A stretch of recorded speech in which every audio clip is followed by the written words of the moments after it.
sundin anuman ang suliranin. Lahat ay aking kakayanin, pagkat ikaw ay kapiling. Subukin man ng panahon, mananatili sa'yo, Panginoon.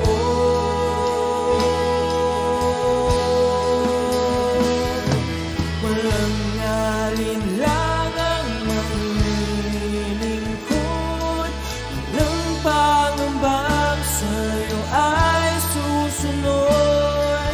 Hindi susuko at hindi hinto, patuloy lamang sa iyo, Panginoon.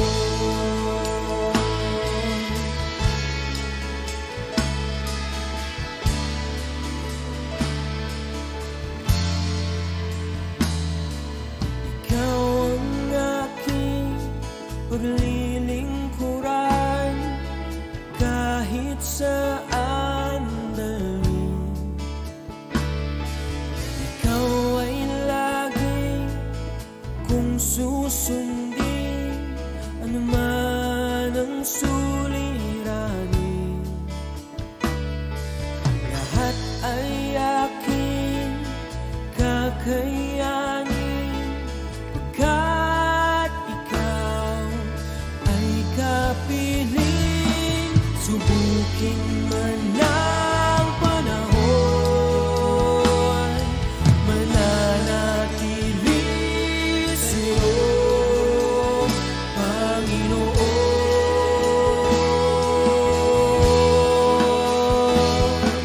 Walang alinlangang maglilingkod, walang pangambang sa'yo ay susunod. Hindi susuko at hindi hinto, patuloy lamang sa iyo. Walang alinlangang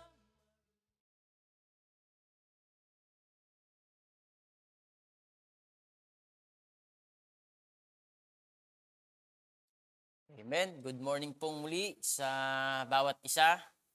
Isa pong mapagpalang umaga sa nasa kanilang tahanan. Pagpalain po kayo ng Panginoon. At muli, narito po March 27, 2022 na po ngayon. Ito po ang morning devotion natin, ang tinig ng pag-asa. Bago po tayo magsimula, tayo po muna yung manalangin. Hingin po natin sa Panginoon at sa gabay ng Espiritu na maunawaan natin ang kanyang salita. Tayo po'y pumikit. Manaming Diyos na buhay, sa pangalan ng aming Panginoong Hesus. Lord, salamat sa iyong pag-ibig. Salamat, Panginoon, sa iyong salita na aming pagbubulay-bulayan. Tunay nga, Santong Espiritu, ikaw po ang siyang manguna sa amin, magpaintindi sa lahat ng aming maririnig at mapag-uusapan. Pinupuri ka namin, dinadakila sa matamis na pangalan ng aming Panginoong Hesus. Amen. So, ngayong March po, ang ating pinag-uusapan pa rin ay patungkol sa pagiging kalinisan ng puso.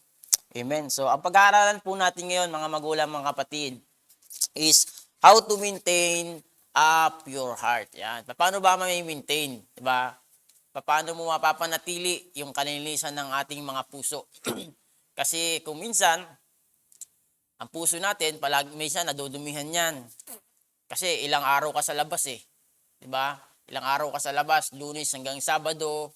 Yan, maraming pumapasok sa isipan mo, pumupunta po sa puso mo yan. Kaya nga tuwing may gawain, pumupunta ka sa gawain sa church upang magpalinis sa ating Panginoon. Minsan bumabasa ka ng Bible, nalilinis po doon sa pamamagitan ng kanyang salita. Kaya nga po basahin po natin sa Matthew 5 verse 8. Ang sabi dito, "Blessed are the pure in heart, for they shall see God." Mapalad daw ang may pusong malinis dahil makikita niya ang Diyos. Amen. Sino daw ang mapalad? Yung may mga malinis na puso dahil malapit siya sa Diyos. Amen. Ang kalapitan ng ating Panginoon ay nakasalalay po sa ating mga puso. Kung ang puso mo ay marumi, ang hirap mo ma-experience po ang Diyos. Bakit? Kasi pag ang puso mo punong-puno ng bitterness, pag punong-puno ng galit, pag punong-puno ng inggit, hindi mo kayang ma-experience ang Diyos. Maliban na lang kung papapasukin mo ang kanyang salita at magpapalinis ka dito. Amen? Kaya nga ang taong malinis na puso, ako po'y naniniwala, malapit po siya sa Diyos. Ha? Ang salita ng Diyos mabilis sa kanyang tumimo. Ang salita ng Diyos mabilis niyang ma-experience, di ba? Palagi siyang excited kapag malinis ang puso. At yan ang dahilan, ang pagiging malinis ang puso, yan ang nagiging dahilan upang maging malapit tayo sa Kanya. Kahit dito pa lang sa lupa, kasama na natin ang Diyos. Basta malinis po ang ating puso natin. Kaya nga po, palagi tayong dumadalo sa pag-attend sa simbahan, di ba? Sa church, palagi tayong sa gawain, di ba? Palagi tayong nakakarinig ng salita ng Diyos. Yan yung nagpapamaintain ng ating kalinisan ng puso. Dahil everyday sa buhay natin, pag lumabas ka dyan, pag linggo, di ba, kung yan, linggo, nakarinig ka ng salita ng Diyos, malinis na puso mo, nagpalinis ka sa Panginoon, nakarinig ka ng kanyang salita Lunes hanggang Sabado, di ba, kung ano-ano pa mapapasok sa puso mo, sa isipan mo, kung ano-ano nakikita mo, kung ano-ano naririnig mo, yan po yung nagpapadumi sa ating puso, di ba? Kaya nga napaka-importante na sa ating buhay, palagi nating inaalaw ang salita ng Diyos. Amen? Kaya nga, ano ba ang kailangan natin para ma-maintain natin ang ating kalinisan sa ating mga puso? Una, we need the Word of God daily. Yan, everyday. Di ba? Kailangan everyday, mabasa ka ng salita ng Diyos. Everyday, nakikinig ka ng salita ng Diyos. Pagising mo pa lang sa umaga, nagpipray ka na. Di ba? Napaka-importante po ng salita ng Diyos sa ating buhay. Amen? Dahil yan po ang number 1 maglilinis, magme-maintain ng ating kalinisan, ng ating mga puso. Dahil pansinin niyo po, ang isang Kristiyano kapag di na nakakarinig ng salita ng Diyos, di ba? Siyempre, ang lagi niyang napapakinggan, pangmundo. Kaya nga ang lumalabas sa kanyang bibig, puro pangmundo, di ba? Puro pangit na lumalabas sa kanyang bibig. Kasi nga, wala ng Word of God na naglilinis ng kanyang puso. Kaya nga, everyday po sa ating buhay, di ba? Siguraduhin natin na nakakarinig tayo ng salita ng Diyos. Na nakakakain tayo ng kanyang salita. Why we need Word of God? Bakit ba kailangan natin ng salita ng Diyos, di ba? Ang salita ng Diyos ay siyang maglilinis sa atin. Totoo po yan, di ba? The Word of God is like a water. Diba? Ang salita ng Diyos po ay katulad ng isang tubig. Pansinin mo po, tayo ng mga tao, kapag sa isang araw, palagi kang naliligo, di ba? Pagka nalalagitang ka na, pag feeling mo, madumi ka na, anong pumapasok sa isipan mo? Hindi ba't kailangan mong maligo? Kailangan mo ng tubig, di ba? Para malinisan ka, para mawala ang iyong mga libag, di ba? Para mawala ang iyong mga dumi, kailangan mo ng tubig. Kaya nga ang salita ng Diyos para siyang tubig sa ating buhay, sa ating puso, na naglilinis, na nagme-maintain ng ating kalinisan. Diba? Ang sabi sa John 3:5, alam po natin yan. Unless a man be born of water and spirit, he cannot enter the kingdom of God. Diba? Mahirap pong masapiling ka ng Diyos at hindi po iaalaw ng Diyos yun kapag hindi ka napapaliguan ng kanyang salita, ng kanyang tubig. Hindi ka pwedeng umenter. Diba? Alam ko po tayong lahat naka-enter na sa ating sa kaharian ng Diyos dito pa lang sa lupa dahil nilinis ka ng salita ng Diyos. Kaya nga po yan sabi sa 3:5 unless a man be born of water and spirit, he cannot enter. Kaya nga po ang ating buhay ngayon, palaging nating palinisan sa ating Panginoon. Kasi everyday po, pwede po itong madumihan. At everyday po, araw-araw, minuminut, segundo, nakabantay ang kaaway sa ating buhay, di ba? Alam na po natin yan sa Bible. Ang kaaway ay parang liyong umaatungal, naghahanap ng masisila. At sa tuwing madumi ang puso mo, diyan ka pwedeng masila. Kasi sa tuwing madumi ang puso ng isang tao, na isang Kristiyano, ang daming lalabas sa kanyang bibig. Yun yung binabantayan ng kaaway sa ating buhay. Kaya ang gusto ng Diyos, palagi kang malinis. Kasi nasa piling tayo niya di ba? Ang Diyos kasi mabuti. Ang puso kasi ng Diyos malinis, walang bahid, di ba?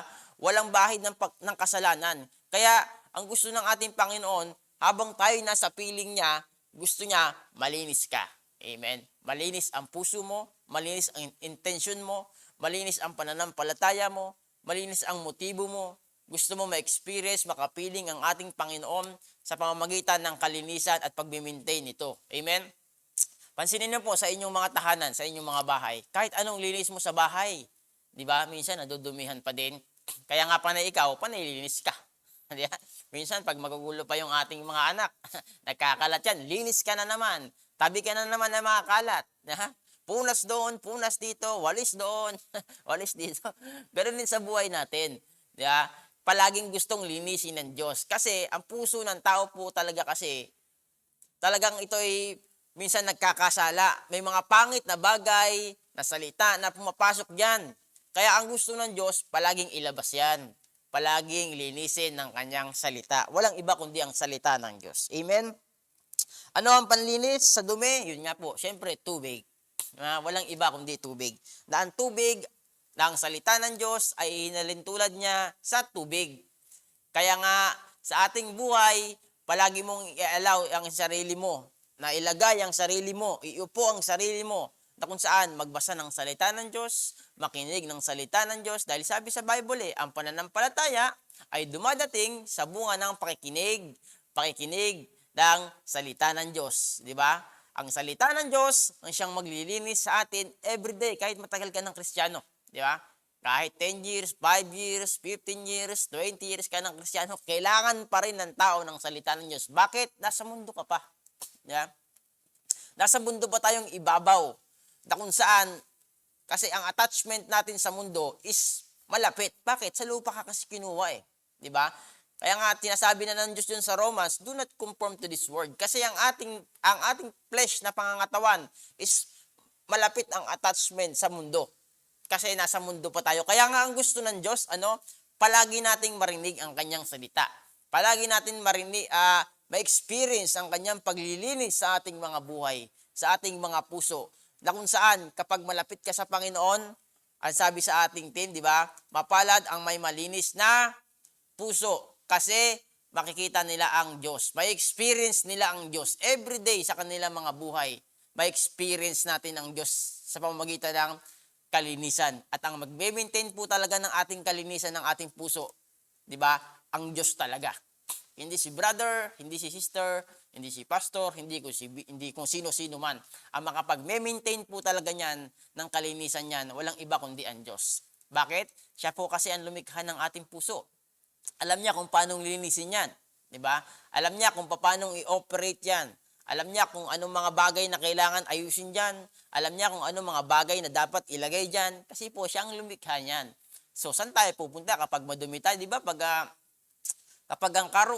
ang sasakyan, madumi, naiisip mo saan mo dadalhin. Saan mo dadalhin? Sa car wash. Di ba? Kasi magaling sila doon, expert sila doon sa paglilinis. Kaya nga tayo din, di ba? Sinong expert maglilinis ng puso natin? Walang iba kundi ang Diyos. Amen? Kaya nga po sa buhay mo, kung kulang ka na, pansinin mo yung sarili mo po. Pansinin mo po yung iyong pananalita, pansinin mo po yung iyong action. Di ba? Diyan mo lang po, makikita mo na kung ang puso mo is malinis ba. Di ba? Dahil kapag ang malinis ang puso ng tao, ako po yung naniniwala, mga magulang, mga kapatid, malapit po siya sa Diyos. At ang isang tanda na bilang malapit ka sa Diyos, palagi kang nasa gawain, minsan, di ba? Mas inuuna mo yung gawain hanggat kaya, hanggat bibigyan mo ng oras ang Diyos, nandiyan ka. Yan po yung kalapitan natin sa Diyos kapag malinis ang ating puso. Amen? Amen. So, ang sabi po sa John 15 verse 3. Sabi po dito, nilinis na kayo sa pamagitan ng salitang sinabi ko sa inyo. Di ba? Ano daw pong naglinis sa atin? Yung salita ni Jesus Christ, yung kanyang salita, yung salita ng Diyos, ang siyang naglinis sa atin. Diba? Hindi tayo, hindi si brother naglinis, diba? Kundi ang Diyos lang talagang may kakayahan maglinis nito, mag-maintain ng pure heart natin. Diba?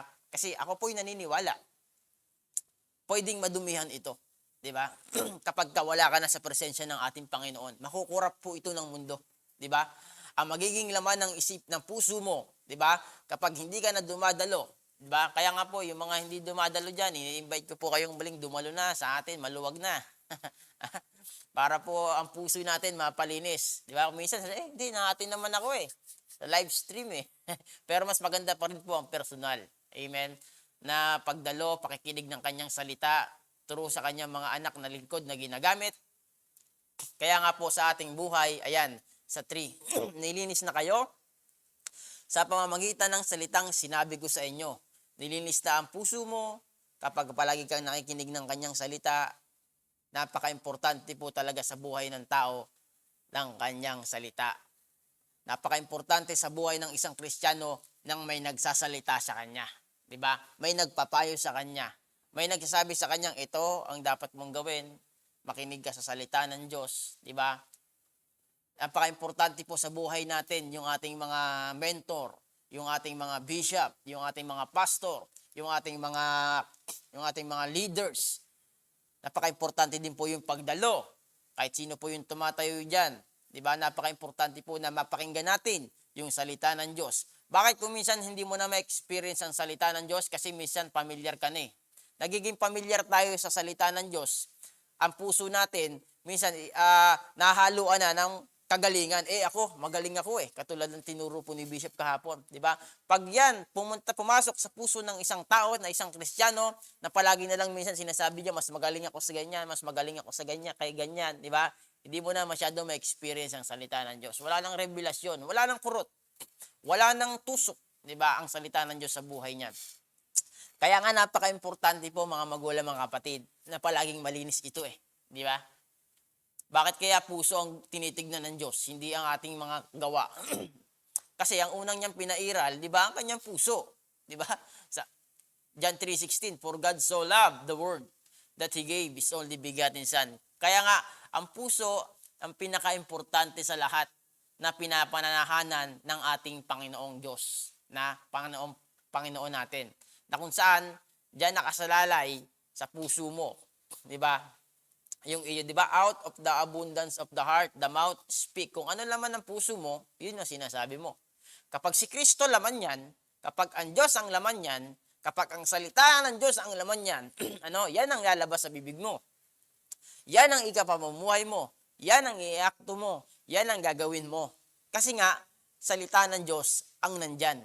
At pag salita ng Diyos ang nandyan, kapag si Lord ang nandyan, kapag si Jesus ang nandyan, lahat ng akto mo, di ba, ay sasamahan ng ating Panginoon.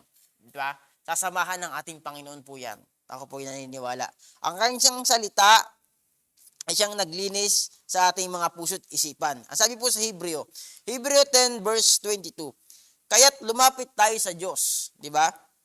Nang may pusong tapat, di ba? Pusong tapat at may matibay na pananampalataya sa Kanya. Lumapit tayong may malinis na budhi, sapagkat nilinis na ang ating mga puso at hinugasan ng dalisay na tubig at ang ating mga katawan. Ano daw po? Nilinis na ang ating puso at hinugasan ng dalisay niyang tubig. Di ba? Yung salita ng Diyos. Dalisay po kasi ang salita ng Diyos eh. Wala ka pong maitatago dito. Di ba? Kapag ka ikaw po nakarinig ng salita ng Diyos, kapag tinamaan ka, kapatid, may binabago ang Diyos sa buhay mo. May inaalis ang Diyos sa puso mo.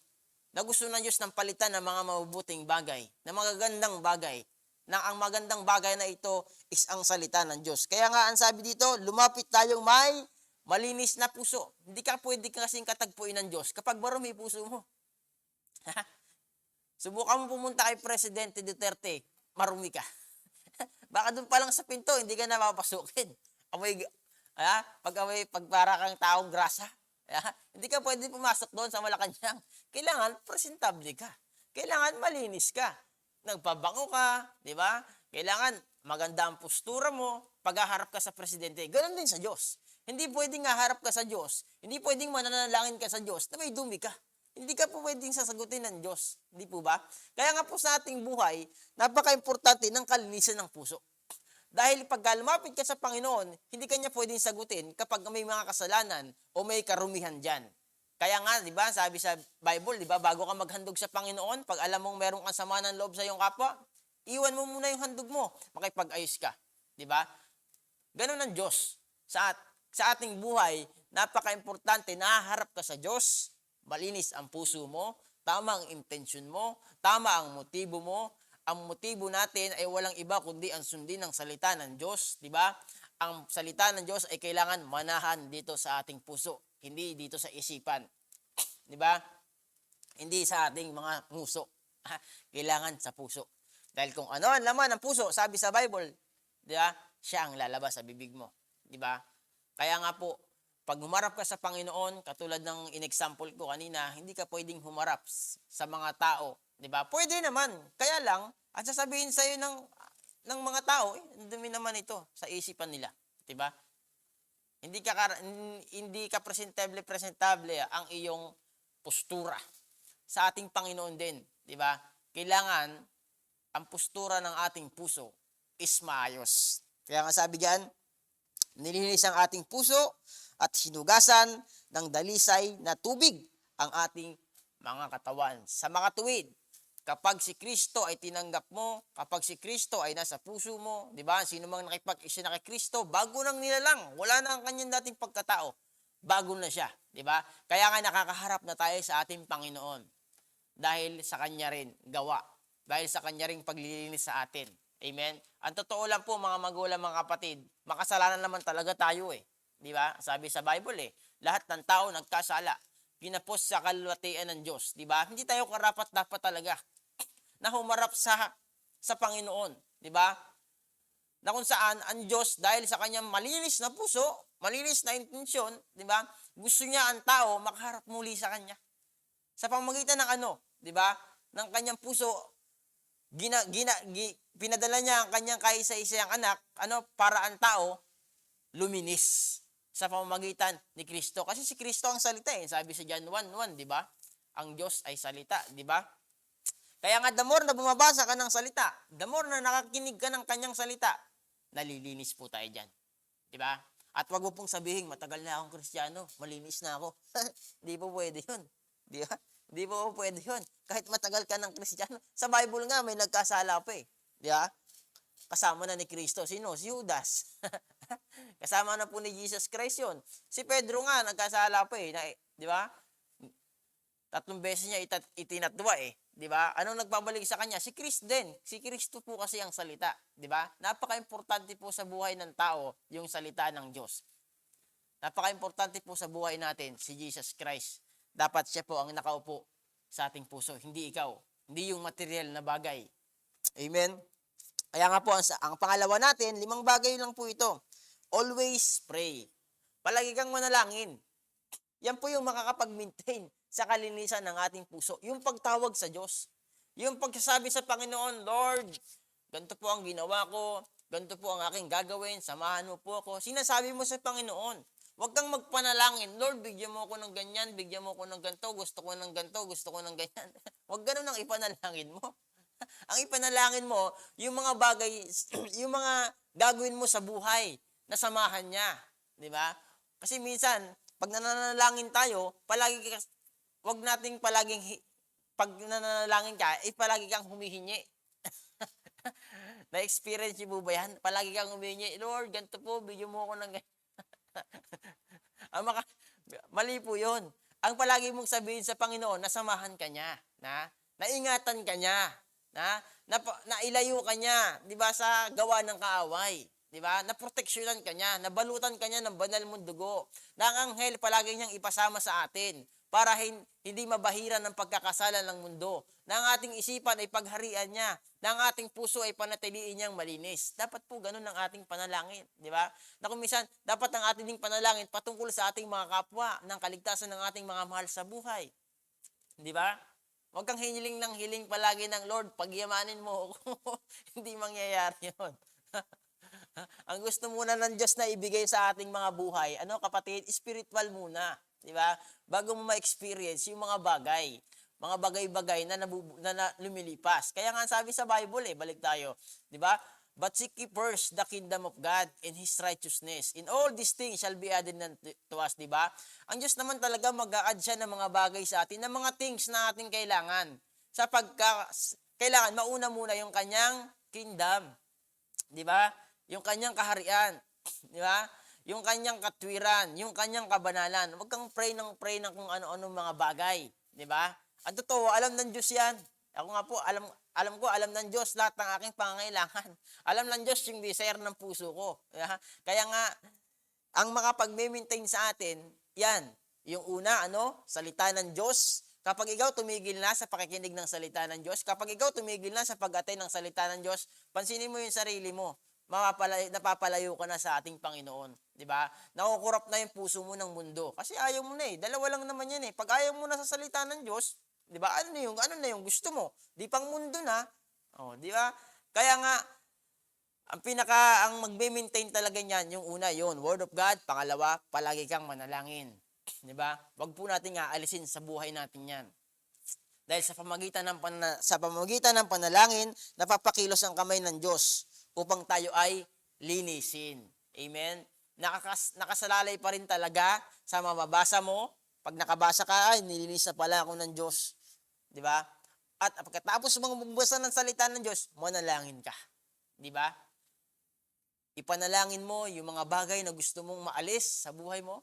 Diba? Ayan po, sabi po sa 1 Thessalonica 5:17, palagi kayong manalangin. Amen? Palagi daw tayong manalangin. Saan ka man mapunta, manalangin ka. Diba? Sabihin mo sa Panginoon, Lord, gantong gagawin ko sa maghapon. Kung ikay naglalaba, manalangin ka, Lord, salamat. Nakakapaglaba ako, may lakas akong galing sa'yo. Diba? Mahirap niya kung palagi kang nanalangin, Lord, bigyan mo ako ng magandang auto. Magandang bahay, magandang business. Bibigay po ng Diyos yan kapag tama ang puso mo. Ha? Kasi po, kapag humihiling ka sa Panginoon na mali ang motibo ng iyong puso, wag mo akalaing bibigay sa iyo ng Diyos yan. Bakit? Kasi yan ang magpapalayo sa iyo sa piling ng Diyos. Amen? Kaya nga po, palagi tayong manalangin. Wag po nating alisin. Diba? Kahit ako nga po, ayan ang ginagawa ko. Saan man ako mapunta, palagi kong tinatawag ang Panginoon. Palagi kong ina-acknowledge ang Panginoon na malibang wala ka sa buhay ko, Panginoon, wala akong magagawa. Kahit nagtatrabaho ako, kahit nagpupukpuk ako, pag pinaalala sa aking mananalangin ako. Kahit anong ginagawa mo, di ba? Kahit nasang kang lugar ka pa, pwede kang manalangin. Di ba? Hindi naman niya na pagka nasa church ka lang, pwede kang manalangin. Kahit saan ka, pwede kang manalangin. Ang mahirap niyan, pagdating sa church, ang galing mo manalangin. Pagdating sa bahay, hindi ka na nanalangin. Yun po yung mahirap. Kailangan po sa ating buhay, kahit saan ka mapunta, manalangin ka. Diba? Alalakanin mo ang salita ng Diyos sa buhay mo. Diba? Kasi po, ganun eh. Kapag punong-puno ka ng salita ng Diyos, mapaalala sa iyo ang kanyang salita. Kapag ang puso mo punong-puno ng salita ng Diyos, kahit saan ka mapunta, pag napaalala yon, nasasabi mo sa Panginoon, Lord, napakabuti mo. Yun, panalangin yun. Dahil sinabi mo, hindi mo ko iiwan. Hindi mo ko pababayaan. Salita ng Diyos yun, natatanim sa puso ko. Di ba? Na kung saan, kahit pag mainit, mahirap ang trabaho, nasasabi mong, Lord, salamat. May kalakasan akong galing sa iyo. Panalangin yun. Amen? Kaya nga po, ang sabi din, yung pangatlo po natin, worship God. Yan. Tapos mo manalangin, kailangan mo magpuri sa Panginoon. Sa lahat ng ating ginagawa, kailangan nun purihin ng Diyos. Di ba? Maraming tao kasi nakakalimutan ang akala nilang pagpupuri, pupunta ka lang sa church. Yung may tugtugan, hindi po ganon. Ang tunay na worship, anuman ginagawa mo, di ba? Anuman yung nangyayari sa buhay mo, pinupuri mo pa rin ng Diyos. Pangit man o maganda nangyayari sa buhay mo, pinupuri mo pa rin ng Diyos. Di ba? Example natin dyan, sino? Si Job. Di ba? Ang pangit na nangyayari sa kanyang buhay. Nawala ang kanyang mga ari-arian, ninakaw, namatay. Ang kanyang mga anak, namatay, 10 anak. Di ba? Maging ang kanyang asawa. Di ba? Dahil sa kalinisan ng puso ni Job, tingnan nyo, anong ginawa niya? Lahat nawala sa kanya. Di ba? Pag malinis ang puso mo, ganyan eh. Anumang mangyari sa buhay mo, anumang mawala sa buhay mo na material na bagay, pupurihin mo pa rin ang Diyos eh. Di ba? Ano sabi ng asawa niya? Ba't di mo pa isumpay ang Diyos mo? Di ba? Tingnan mo nangyari sa'yo. Nagkasugat-sugat ka na mula ulo hanggang paa. Pay mo na para mamatay ka na. Ano sabi ni Job? Mga mabubuting bagay lamang ba ang iyong ipagpapasalamat? Maging masama ipagpasalamat mo pa rin. Di ba?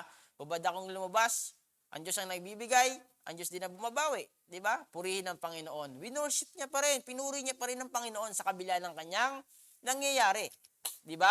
Ang tunay na may malinis na puso, good man o bad ang nangyayari sa kanyang buhay, nagpupuri pa rin siya sa Panginoon. Amen? Kaya nga po sa ating buhay, napaka-importante nito. Purihin mo pa rin ang Panginoon kahit anong mangyari. Yan ang katangian ng may malinis na puso. Di ba? Yan, at ito rin ang dahilan, ito rin ang makakapag-maintain ng kalinisan ng ating puso. Yung purihin ng Diyos sa pamamagitan ng ano? Ng ating mga lakas, ng ating mga talento, ng ating wealth, ng ating trabaho, 'di ba? Kahit saan ka mapunta, kahit anong ginagawa mo, i-considered mo na wino-worship mo ang Diyos, 'di ba? Ang sabi sa Colossus 3:23, 'di ba? Ano man ang inyong ginagawa, gawin niyo ng buong puso na parang sa Panginoon kayo naglilingkod at hindi sa tao, 'di ba? Kung ikay nagtatrabaho, wag mong isipin nagtatrabaho ka sa tao na 'yon. Isipin mo, ginagawa mo ito, 'di ba? Pinupuri mo ang Diyos sa pamamagitan ng iyong lakas. Pwede po 'yun. Kasi baliin po natin yung mindset na pagpupunta ka lang sa church, ay magpupuri ka. Hindi po ganoon. Kahit nasa labas ka, pwede kang mag-worship sa Panginoon. Kahit yung trabaho mo ginagawa, considered mo na worship yan. Di ba? Kasi pag si Lord ang laman ng puso mo, lahat ng ginagawa mo is pagpupuri. Basta pag si Lord po ang laman ng puso mo, lahat ng ginagawa mo, pwede mong ilipat into worship, di ba? Para sa pagpupuri. Yeah? Nagpupukpuk ka, nagdadrive ka, purihin mo ang Panginoon. Di ba? Yun po yung tunay na worship. Hindi yung worship, pupunta ka lang sa church, sasamba ka, pag may tugtugan, yun yung worship na inaakala mo, hindi po yun. Ang worship na tinatawag dito is kahit nasan ka, pwede kang mag-worship. Ang mahirap niyan, pagdating sa labas, hindi ka na nag-worship sa Diyos. May mali po doon. Baguhin po natin yung ating buhay. Baguhin po natin yung ating lifestyle na ganun. Amen? Kailangan, nasa church ka man o wala, nag-worship ka pa rin sa Panginoon. Amen? At yan po yung mga bagay na magme-maintain ng ating kalinisan sa puso. Una, ano yon? Word of God. Pangalawa, always pray. Pangatlo, worship sa Panginoon. Amen? Yan po ang makapag-maintain. Ano po sabi sa as 20 po, sapagkat si Kristo ang Panginoon pinaglilingkuran ninyo at alalahanin ninyong pagkakalooban kayo ng Panginoon ng gantimpalang inilaan niya para sa inyo. Amen? Ang Diyos po, may nakalaan ng pagpapala sa atin. Basta malinis ang puso mo, palaging may nakalaan ng Diyos. Amen? Sapagkat si Kristo ang Panginoon pinaglilingkuran ninyo. Di ba? At alalahanin ninyong pagkakalooban kayo ng Panginoong gantimpala. Di ba? Gantimpalang nagmumula sa Diyos. Huwag mong isipin palaging bahay at lupa. Huwag mong isipin palaging pinansyal na aspeto. Kaya pong gawin ng Diyos yan. Ako po naniniwala. Kaya pong Pero ang gantimpalang inibinigay sa atin ng Diyos, ano po yun? Yung gantimpalang nakakontento ka sa lahat ng mga bagay. Yung gantimpalang si Kristo sa puso mo, nandyan, panalo ka na. Yung alam mong meron kang buhay na walang hanggan, ano mang mangyari sa mundo, di ba? Lalo ngayon, gera, di ba? Ano mang mangyari, sakuna, lindol, bagyo, di ba? Yung gantimpalang ibibigay sa atin ng Diyos, yung buhay na walang hanggan. Na kung saan lahat naman tayo, yun ang gusto nating makantan. Amen? Kaya nga ang gusto ng Diyos, para makantan natin yan, ang sabi at binasa natin kanina, para makantan natin yan, kailangan natin ng malinis na puso. Di ba? Mapalad, may taong malinis na puso dahil makakapiling at makikita nila ang Diyos. Yun po yung gusto nating mangyari. Na dumating ang araw na makapiling natin ang Diyos, na makasama natin ang Diyos, puso sa puso. Di ba? Di ba? Kaya nga, yun po yung gusto kong mangyari sa buhay ko, na makapiling ko ang ating Panginoon. Nawa po ikaw din. Di ba? Wag po natin masyadong ilagay ang ating isipan sa mga makabundong bagay. Dahil pag nandyan na po ang marami mong oras, di ba? Nandyan po ang puso mo. Sabi sa Bible, kung nasaan ang puso mo, nandun ang kayamanan mo.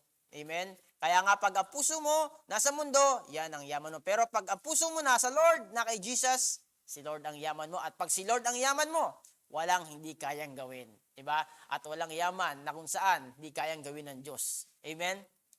Ang pang-apat po, obey God. Yan, obey. Kailangan po nating sumunod sa ating Panginoon. Amen? Paano mo susundin ng Diyos? Siyempre, kailangan mo ng salita ng Diyos. Katulad ng number 1. Balik-balik lang po ito. Yeah? Pabalik-balik lang. Para masunod mo ang Diyos, kailangan mo ng salita ng Diyos. Paano mo masusunod ang Diyos kung hindi ka naman nakikinig ng salita ng Diyos? Di ba? Paano mo mapapanatili yung puso mong malinis? Di ba? Kasi sa pamamagitan ng salita ng Diyos, yun yung sinusunod natin. Di ba? Kaya nga po, paano mong masusunod ang Diyos kung hindi ka na nakikinig sa bishop mo o sa bishop natin, sa leaders natin, sa mga pastor, di ba? Kailangan mong maging masunurin, di ba? Ang taong may malinis na puso, magaling siyang sumunod. Katulad ni Jesus, huwag na tayong lumayo sa Bible. Si Jesus na lang, ba? Si Jesus Christ na ating Panginoon, Diyos na tagapagligtas, tama yung puso niya. Kaya nga kahit nahihirapan siya, sumunod pa rin siya sa Panginoon, sa Diyos Ama, di ba? Malinis po kasi yung kanyang puso. Na kung saan, kapag malinis ang puso ng isang tao, kapag sinabi ng Diyos, ganito gawin mo, ganun ang gagawin ng isang tao. Bagamat nakikita mo ngayon, pangit sa buhay mo, kapatid, di ba? Bagamat parang nakikita mo ngayon, ang hirap ng buhay, ang hirap sumunod, ang hirap gawin ng gantong mga bagay, di ba? Piliin mo pa rin sumunod sa Panginoon, sa salita ng Diyos. Amen? Dahil, ang totoo po, hindi tayo ipapahamak ng salita ng Diyos. Ito ang magdadala sa atin tungo sa magandang kinabukasan. Amen? Dahil ang Diyos lang ang nakakaalam ng ating kinabukasan. Amen? Tayo hindi natin alam ang mangyayari bukas. Alam ba natin? Hindi natin alam. Kaya nga, kung ang susundin natin, ang may hawak ng kinabukasan na may-ari ng ating buhay, ang ganda ng ating destinasyon. Amen? Kaya nga, yan po yung mga bagay na makapag-maintain sa ating kalinisan ng puso. Kailangan palagi nating sumunod. Ha? Sabihin mo sa sarili mo dyan, kailangan kong sumunod sa Diyos. Amen? At sino bang ipinapadala ng Diyos para sundin natin? Siyempre, yung bishop natin, yung mga pastor natin. Nasabi sa Jeremiah 3:5, di ba? I will give you a shepherd, a pastor, di ba? Na ipipid tayo ng knowledge. Kaya nga sa ating buhay, mga kapatid, kailangan nating sumunod. Saan? Sumunod sa salita ng Diyos. Sumunod sa inilagay ng Diyos sa ating puso. Amen? Ang sabi dito sa John 14, verse 23, sumagot si Jesus, ang umiibig sa akin ay tumutupad ng aking salita. Yeah? Iibigin siya ng aking Ama at kami tatahan at mananatili sa Kanya. Amen? Paanong tatahan at mananatili ang Diyos sa puso natin? Anong kailangan natin gawin? Kailangan nating sundin ang Kanyang salita. Ang tumutupad. Kailangan nating tupadin ang Kanyang salita na inilagay sa ating puso. Kailangan nating tupadin po iyan. Kailangan nating gampanan po iyan. Kung may word na ibinigay sa iyo ang Diyos, kapag tumayo dito ang isang lingkod ng Diyos, di ba? Kung sino man yan, tumayo, gamitin ng Panginoon. Kapag yan tumimo, nasaktan ka dyan, yan ang gawin mo. Diyan ka mababago. Diyan ka lalago. Diyan mababago yung puso mo. Di ba? Mahirap kasi kapag tinamaan ka na, hindi ka pa rin nagbabago. Di ba? Kasi ang salita ng Diyos, alam po niyan yung laman ng puso mo. Di ba? Alam po niyan kung ano yung papalitan dyan. Alam po niyan kung ano yung babaklasin dyan. Alam po niyan kung ano yung aalisin na dyan na hindi nakarapat-dapat. Di ba? Alam po ng Diyos, alam ng salita ng Diyos kung ano yung mga bagay na ating gagawin, na ating susundin. Di ba? Palagi pong nanggagaling sa puso. Kaya nga po yung tema natin ngayon pure heart. Di ba? Kapag pure ang puso mo, kaya mong sundin ang salita ng Diyos. Amen? Kaya mong gampanan ito. At ang Diyos, ano nung pangako niya dito, di ba? Iibigin siya ng aking Ama at kami tatahan at mananatili sa Kanya ang sarap pakinggan. Amen? Kapag tinutupad mo ang salita ng Diyos, anong sabi? Iibigin tayo ng Diyos Ama at ang Diyos Anak at Ama ay tatahan sa ating puso. Amen? Wag na po nating bigyan ng puwang ang kaaway sa ating puso. Diba? Wag na po nating bigyan ng pagkakataon makapasok ang gawa ng kaaway sa ating puso. Diba? Hayaan natin ang tatahan dito at ang mananatili dito ay ang Diyos at ang Kanyang salita. Amen? Sa ating buhay po, mga magulang, mga kapatid. Diba? Wag ka nang masyadong magpaalaw ng mga bagay na gawa ng kaaway. Dahil dito po sa mundong to, pasama na po ito ng pasama. Diba? Kaya ang gusto ng Diyos, kahit ang mundo pasama na ng pasama, gusto ng Lord, malinis ka pa din sa Kanyang harapan. Malinis pa rin ang puso mo. Diba? Malinis pa rin. Yeah? Huwag nating bahira ng kasalanan. Dahil ang kasalanan, ang siyang nagiging hadlang upang hindi ma-experience ng isang Kristiyano ang kabutihang loob ng Diyos.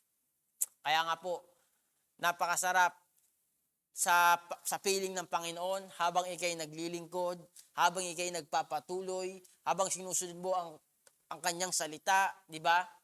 Na-experience mo kakaibang lakas ang binibigay sa iyo, di ba? Habang wini-worship mo ang God through your talent, di ba? Pamagitan ng iyong mga talento, ng iyong mga gawa, ng iyong trabaho, di ba? Napakasarap pong ma-experience ang Panginoon. Amen? At ang panlima po, last na po, stay away from sin. Yan. Lumayo ka sa pagkakasala. Ako po naniniwala ganito, bago mo gawin ng isang pagkakasala, alam mo yun. Alam mo po yun. Hindi mo pwedeng hindi alam yun. Hindi, natukso lang ako, nabigla lang ako. Kalokohan po yun. Nasa atin na po, kung gagawin mo talaga yun. Di ba? Nasa iyo na kung gagawin mo. Kaya nga ang gusto ng Diyos, lumayo ka sa pagkakasala. Yeah? May kasabihan nga may kanta nga tingnan niyo yung kanta, o tukso, layuan mo ako. Ang totoo, ang tukso, hindi sa'yo lalayo. Lalapitin ka talaga niyan. Yeah? Para dumumi ang puso mo. Yeah? Kaya nga, yung katulad ng sinabi ko kanina, bago mo gawin ng isang bagay, alam mo yun. Di ba? At bago mo gawin ng isang bagay, kinukumbik ka ng Santong Espiritu. Kung gagawin mo yun o hindi. Amen? Kinukumbik ka po ng Espiritu. Huwag mong gawin yan. Di ba? At ako po, hindi naniniwala na sabi, nawala ako sa issue Hindi po yun. Kalokohan yun. Bago mo gawin ng isang bagay, pag-isipan mo munang maigi. Anong kailangan mong gawin? Bago ka magdesisyon, magbasa ka ng salita ng Diyos. Di ba? At after mo magbasa ng salita ng Diyos, manalangin ka. Bago ka gagawa ng isang bagay, ng isang desisyon, at after mong manalangin, magpuri ka sa Panginoon. Di ba? At yun ang sundin mo, yung pang-apat natin. Obey. Kasi po, Espiritu ng Diyos, nasa atin na. Buhay na. Siya nga po ang iniwan ng Diyos para magkapagpaalala, magtanggol sa atin, di ba? Magpaalala sa mga bagay na ating didesisyonin. Kaya nga, yan yung panlima. Stay away from sin. Lumayo ka sa tukso, di ba? Kaya nga po ang sabi dito sa Timothy, 2 Timothy 2 verse 21 to 22. Ang sino mang lumalayo sa kasamaan ay katulad ng sisidlang na tatangi, malinis at karapat dapat gamitin ng may-ari. Sino bang may-ari sa atin? Walang iba kundi ang Diyos. Para sa lahat ng mabubuting gawa. Di ba? Ang ating sarili ay inilaanan ng Diyos para sa mabubuting gawa. Kaya nga ang gusto ng Diyos, bago ka gumawa ng isang hakbang, isipin mo munang maigi kung mapaparangalan ng Diyos, kung mapapalayo ka sa gawain, di ba? Kung minsan may mga offer, ang ganda ng trabaho, malaking sahod. Isipin mo maigi kung magbibinipisyo ba ito sa Diyos. Kasi mawawala ka Malaki nga ang sahod mo. Malaki nga ang ibibigay sa'yo. Wala ka naman sa presensya ng Panginoon. Nalihis ka naman sa tunay na layunin ng Diyos. Amen? Kaya nga po, ang sabi pa dito, 22, kaya nga, bilang isang kabataan, iwasan mo ang masamang pagnanasa, subalit pagsikapan mong maging matuwid, tapat, mapagmahal, at mapayapa, kasama ng mga taong may pusong malinis, at tumatawag sa Panginoon. Amen? Kaya nga sabi diyan, pagsikapan mong maging matuwid, tapat, mapagmahal, mapayapa. Yan po yung ating pagsikapan. Na kung saan yan ang gusto ng Diyos sa ating buhay. Yung panlima natin, stay away from sin. Lumayo ka sa kasalanan. Lumayo ka sa mga tukso. Di ba? Meron pong example niyan. Sino? Si Joseph. Kilala natin yan. Si Joseph the Dreamer. Sino tumukso sa kanya? Yung asawa ni Potiphar. Di ba? Anong nangyari? Ilang beses siyang tinutukso, nasikpigan siya. Anong ginawa ni Joseph? Lumayo siya. Di ba? Lumayo siya. Anong nangyari? Di ba? Hindi siya nagkasala. Nasa atin ang susi sa paglayo. Mahirap na yan. Nandiyan na nga ang tukso. Gusto mo pa rin doon. Di ba? Huwag kang magtaka kung bakit gagawin mo na yon. Meron pa. Si Jesus. Tinukso. Last verse natin sa Matthew 4:4, di ba? Anong ginawa ni Jesus? Kapag mayroon kang pangako ng Diyos sa buhay mo, palayasin mo ang gawa ng kaaway. Anong sabi kay Jesus? Kung ikaw ang Diyos, anak ng Diyos, gawin mo ang tinapay ang batong ito. Di ba? Tinukso si Jesus. Anong ginawa ni Jesus Christ? Pag meron kang pangako ng Diyos, kapag binibigyan ka ng mga kaaway, ng mga negatibong bagay, di ba? Batuhan mo ng salita ng Diyos. Ano sabi ni Jesus Christ? Hindi lamang sa tinapay na bubuhay ang tao, kundi sa bawat salita rin ang gagaling sa bibig ng Diyos. Di ba? Kaya nga po napaka-importante, yung mga inilalagay ng Diyos sa puso natin ng mga kanyang salita, dapat po natatanim yan, naiuukit yan. Dahil ang makakapag-maintain talaga ng kalinisan ng ating puso, di ba? Yan po yung 5 bagay na yan. At ito po yung pinaka-importante din, yung panlima. Lumayo ka sa pagkakasala. Dahil ang kasalanan ang nagiging hadlang upang hindi mo ma-experience ang kabutihan at kapangyarihan ng Diyos. Amen? Balik lang po tayo. Ano yung una natin? We need the Word of God every day. Every day sa buhay mo. Ito nga, gusto mo palagi kumain ng kanin eh. Ha? Gusto mo palaging masarap ulam mo eh. Diba? Alam mo ba, ang salita ng Diyos, pagkain natin yan. Mas masarap pa sa pagkain ulam yan. Diba? Ang nagbibinipisyo nito, diba? Yung ating espiritu, diba? Lumalakas. Kailangan natin palagi. Kahit matagal ka ng Kristiyano, kahit 20 years, 3 years, 5 years, 6 years, 10 years ka ng Kristiyano, kailangan mo pa rin yan. Kumakain ka nga palagi, subukan mo wag kumain. 3 araw. Diba? Gutom na gutom ka. Ganun din sa salita ng Diyos. Yan ang makapag-maintain sa kalinisan ng ating puso. Diba? Kumain ka palagi ng salita ng Diyos. Ano yung pangalawa natin? Pangalawa natin, always pray. Palagi kang mag-pray. Diba? Baka mamaya sinasabi mo, niyayabang mo, palagi ako nag-pray. 3 days. Diba? 3 times a day. Yung pala, nag-pray ka lang pag kumain. Kumain sa umaga, pray ka. Kumain sa tanghali, pray ka. Sa pagkain ka lang nag-pray. Kumain sa hapunan, nag-pray ka. Niyayabang mo pa. Ayaw na Diyos noon. Nag-pray ka lang kasi kakain. Ang gusto ng Diyos, mag-pray ka kahit anong ginagawa mo. Wag lang sa pagkain. Amen? Yan po yung pangalawa natin. Palagi kang manalangin. Yan ang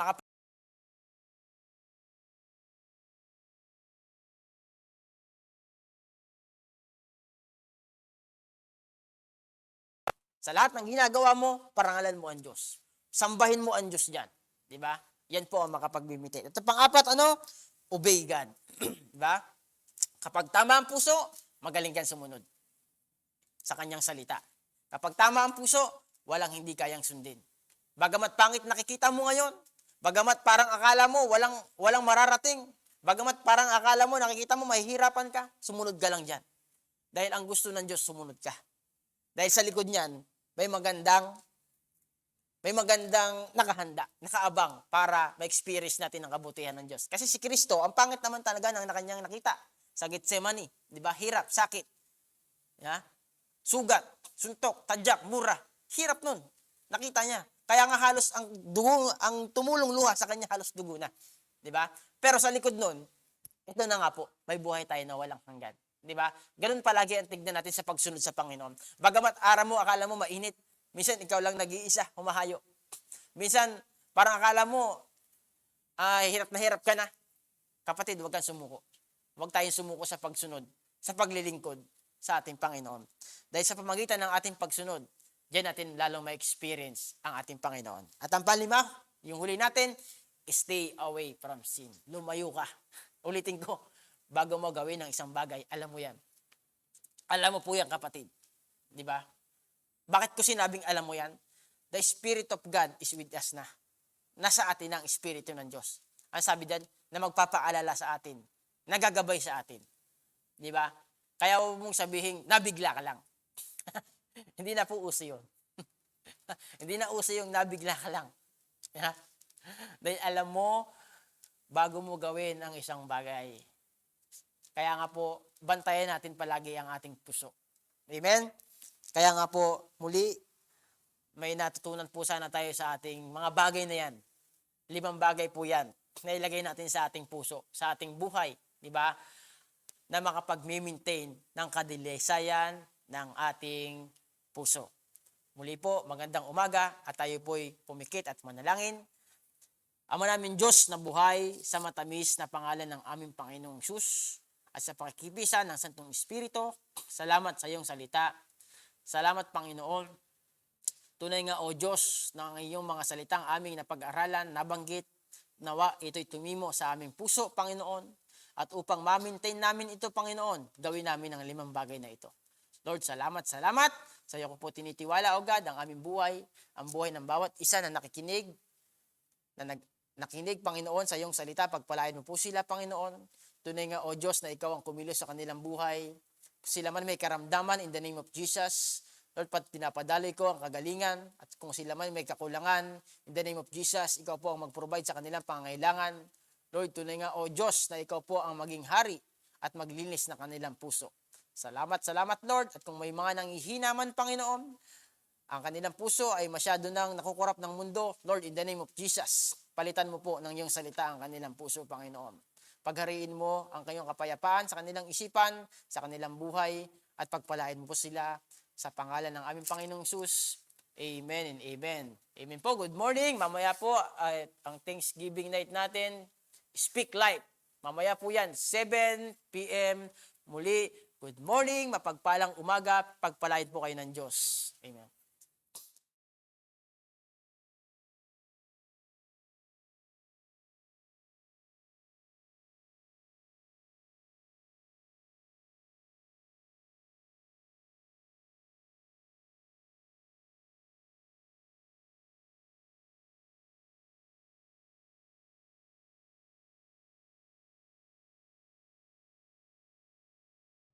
Ikaw ay aking paglilingkuran kahit saan dalhin.